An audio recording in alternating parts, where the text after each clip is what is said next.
L'habilitation coach a été lancée cette saison suite à un constat où il était nécessaire de rapprocher les arbitres, les coachs, les combattants, de façon à ce qu'on puisse s'assurer que l'évolution des règles soit maîtrisée et appliquée. Pourquoi on a mis ça en place ?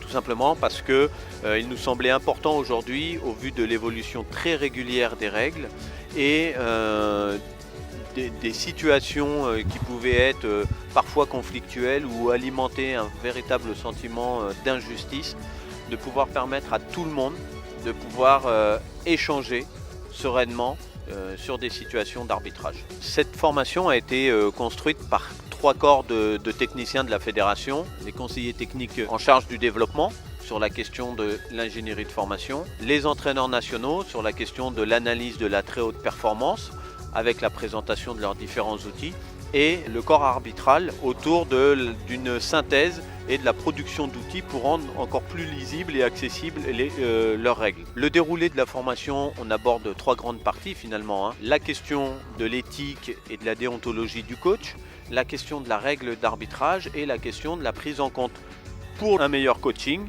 de certaines stats issues des compétitions internationales. Il est important de le rappeler, l'habilitation coach ne concerne que les championnats et compétitions à l'échelle nationale. Les gens qui seraient intéressés pour participer à cette formation, c'est très simple.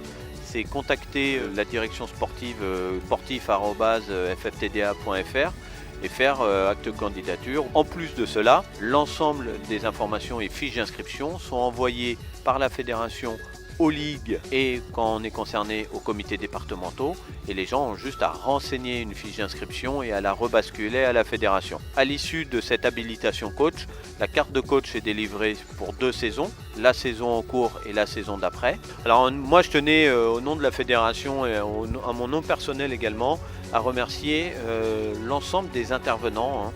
Systématiquement, la formation est mise en place sur 3 lieux en France en même temps.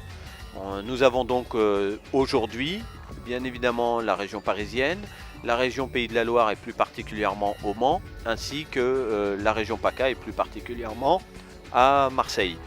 Merci à eux et merci, au revoir.